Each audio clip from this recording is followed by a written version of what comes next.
In this video, I'm going to show you how to replace the exterior door handle on the front doors of this Ford F-350. Let's get started. Let's start at the top of the door and remove this sail panel. Just pull on it. It's got a couple clips on the back side. Set it aside. Let's remove the mirror switch right at the top of the door panel. Use a plastic trim tool so you don't damage the door panel, and just pry it up from whichever side it wants to come up from, whether it's the front or the back. There we go. Once you have it up and out, you're going to want to unplug it. The lock on this connector is going to be on the front, and then this one right here on the back. There we go. Set this wiring harness aside, and the switch, of course. A little bit further down, let's remove the window switch. Same plastic trim tool. Pry up on it. Unplug the two connectors. And set the switch aside.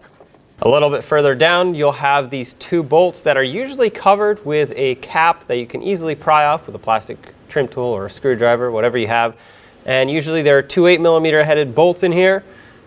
Mine are a little bit different. Someone's already been here, so I'm just going to remove what I have, but remove your two 8mm bolts.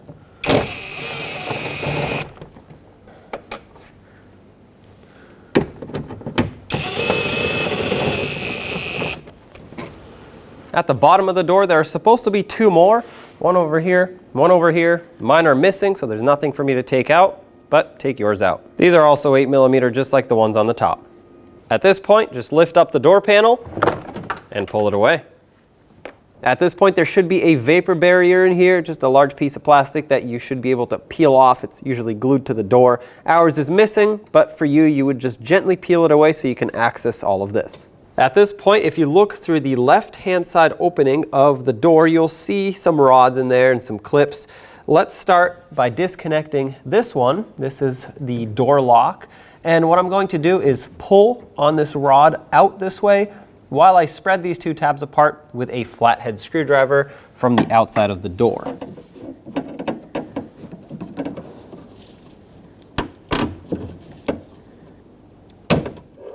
There we go.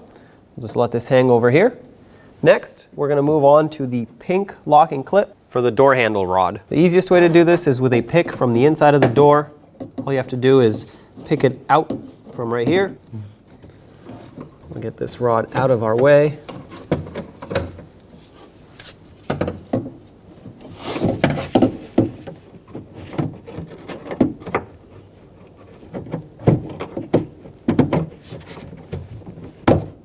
Just like that, and that rod comes out.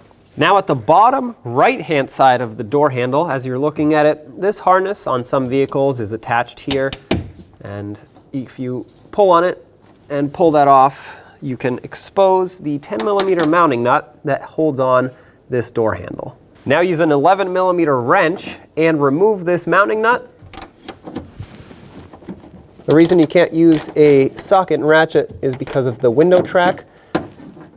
The good news is once you break this free, you should be able to just spin it off by hand and remove it the rest of the way. There it is.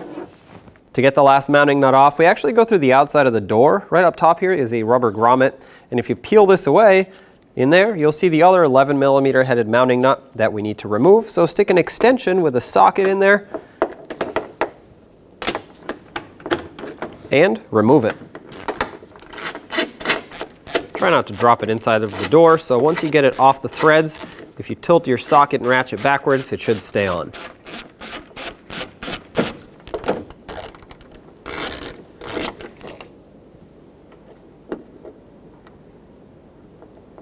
There it is. From the outside of the door, just pull the door handle away at this point. And there it is. We have to transfer over our lock cylinder, but there's the door handle. Let's transfer the lock cylinder over. All you need to do this is to use a screwdriver or whatever you have that'll pry out on this clip. With this clip out, the cylinder comes right out. Transfer it over to the new handle. Just press it in. You're going to want to press it in until it locks in place. Once this is fully locked in, you're good to go. Now take your door handle, make sure that this tab goes down inside the door first, line up the bottom stud, and then the top one should fall right into place. It's not going to stay in very well because it's not bolted on, but at this point it's installed, so let's go to the other side of the door and actually bolt it on. Now carefully thread in the mounting nut that goes up top through this opening.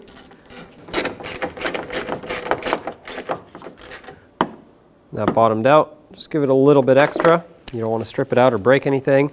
And then of course plug up this opening with the rubber grommet. Now let's put on the mounting nut that goes on the lower stud.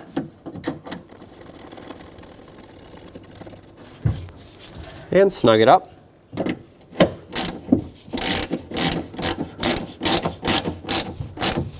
It's bottomed out, just give it a little bit extra. On this one we had a wiring harness that was attached over the stud, so you want to make sure you reattach that so that it's not in the way of the window, otherwise it will rip the wires if it catches them. But if your truck didn't have this, of course, skip that step. Now grab the rod that goes into the pink clip. This is for the door handle operation. And make sure that it's pressed in all the way, and then latch this shut.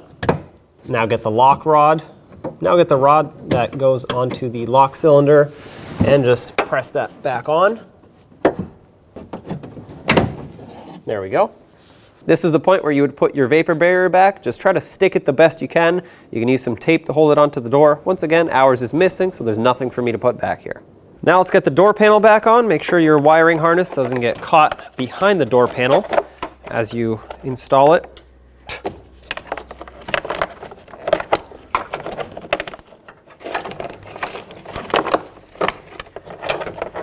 What you want to do for this, you're going to have to lift it and push it in, making sure that all those hooks actually go in.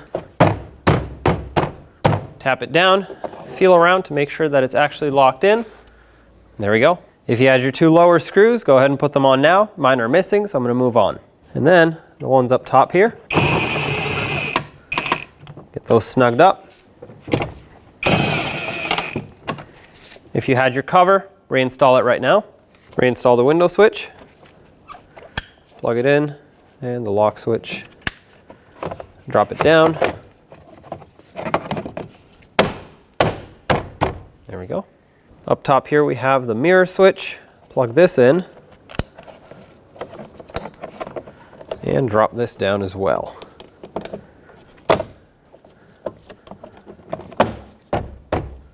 And of course this little panel at the top. And there we go, the door's back together. When only the best will do, demand TRQ. The only company that lets you view before you do. TRQ is committed to offering the highest quality aftermarket auto parts that are engineered for peace of mind. Thanks for using and viewing with TRQ.